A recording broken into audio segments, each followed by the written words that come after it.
तो थोड़ा सा वक्त निकालकर 2 मिनट की वीडियो पूरी देख लेना। एक जानवर होता है शेर, जिसको लेकर आप लोगों ने बहुत गलत धारणाएं बनाई हुई होंगी। तो आज हम उन्हीं धारणाओं को धराशायी करने के लिए ये वीडियो बना रहे हैं और इस वीडियो का किसी भी जीवित या मृत व्यक्ति से कोई संबंध नहीं है। यदि किसी घटना जीवित या मृत व्यक्ति से इसकी तुलना होती है तो इसे मात्र एक संयोग कहा जाएगा। तो शेर को लेकर सबसे पहली धारणा जो है वो ये है कि शेर हमेशा अकेला चलता है। तो अगर आप लोगों ने यही धारणा या दूसरी ही ऐसी धारणाएं शेर के बारे में बना रखी हैं तो इस non political video only wild life video को यहीं पर छोड़ देना, पूरा मत देखना, क्योंकि अगर आप पूरा देखोगे तो आपकी ये धारणाएं धराशायी हो जाएंगी और आप अपने आप को चुमटिया महसूस करने लगोगे।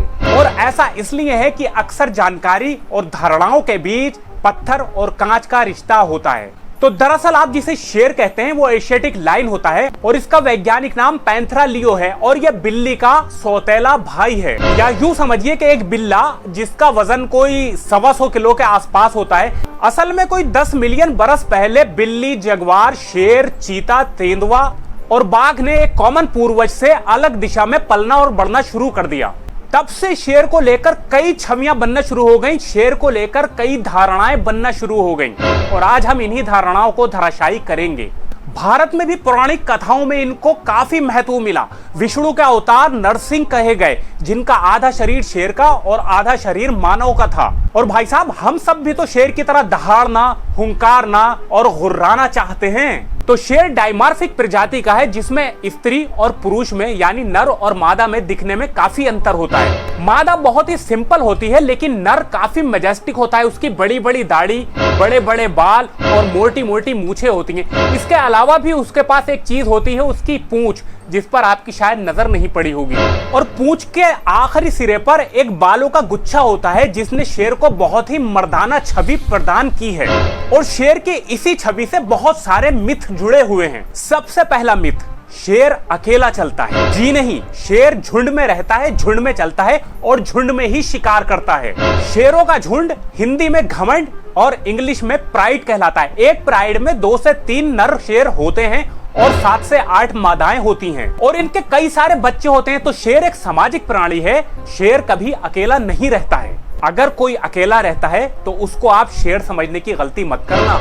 ये भी एक बहुत बड़ा प्रोपेगेंडा है कि शेर 18 घंटे शिकार करता है। नहीं साहब, शेर असल में बहुत ही आलसी होता है। हफ्ते या 4 दिन में एक बार शिकार पड़ जाता है और बाकी के दिनों में किसी भी पेड़ की छांव में पड़ा हुआ गुर गुर गुर गुर गुर्राता रहता है, लोगों को लाल लाल आंखें दिखाता रहता है। ये भी प्रोपेगेंडा है कि शेर हमेशा सामने से वार करता है। नहीं साहब, शेर झुंड में घात लगाकर सबसे कमजोर शिकारी पर ही हमला करता है। शेर हमेशा पीछे से हमला करता है और उसकी फेवरेट टेक्निक गर्दन में अपने दांत गड़ाकर स्पाइनल कार्ड को तोड़ देने की होती है, जिससे शिकार फड़फड़ा भी नहीं सकता। असल में सुंदरवन में शिकार पर जाते हुए आदिवासी शेर के हमले से बचने के लिए अपने सर के पीछे एक मुखौटा लगाकर चलते हैं, ताकि शेर कंफ्यूज हो जाए कि यार इस बंदे का आगा कहां है और पीछा कहां है।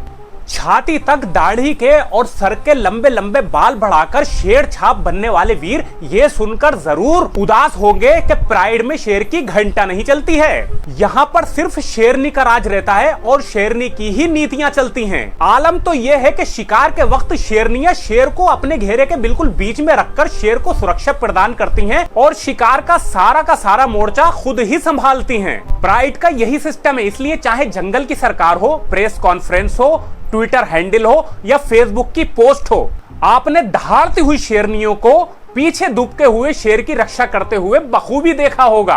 और जब शेर कोई उल्टे सीधे कारनामे करके फंस जाता है तो एक आवाज आती है कि शेर की रक्षा कौन करेगा, शेर की रक्षा कौन करेगा। तो नए पत्थे में एक जनाना ही आवाज आएगी कि शेर की रक्षा मैं ही करेगी, मैं ही करेगी।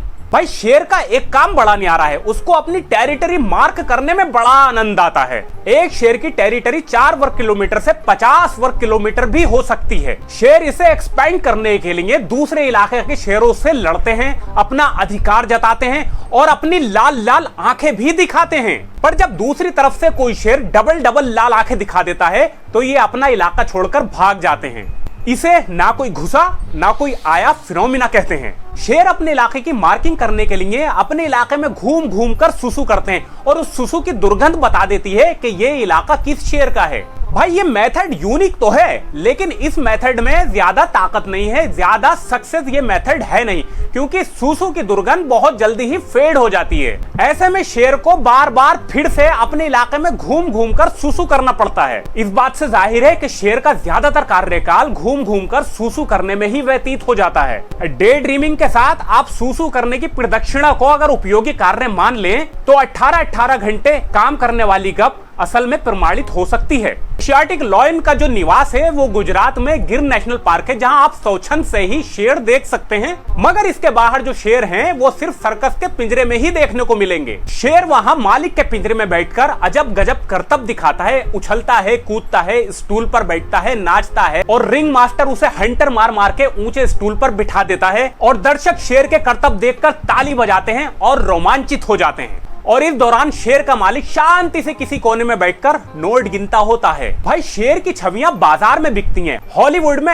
MGM का लोगो जो है वो भी दहाड़ता हुआ शेर ही है। दरअसल वो भी सर्कस का ही शेर था जो लाइट कैमरा एक्शन की आवाज पर दर्शकों के मनोरंजन के लिए दहाड़ रहा था। भाई शेर के अकेले चलने की बात जो है वो उसके बुढ़ापे में सच हो जाती है।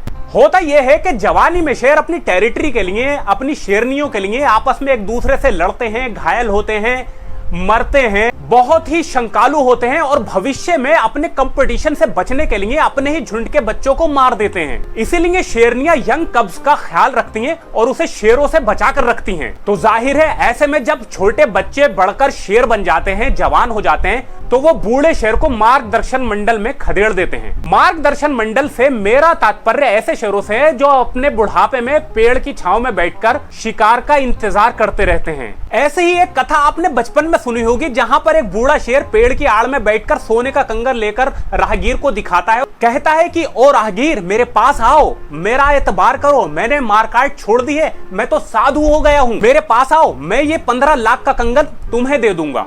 और जब 15 लाख के कंगन के लालच में फंसा हुआ राहगीर उस शेर के पास जाता है, उसी वक्त और ये जो हुआ ये आपके बच्चों का भविष्य था। खैर तो लालच बुरी बला है और शेर होने का फितूर उससे भी बुरी बला है। कई बार तो वीडियोस में हमने देखा है कि वन भैंसे या जंगली सुअर भी शेर को मारकर भगा देते हैं। अगर आपको यकीन नहीं हो तो डिस्कवरी पर जाकर देख लेना कोई क्लिप शेर की।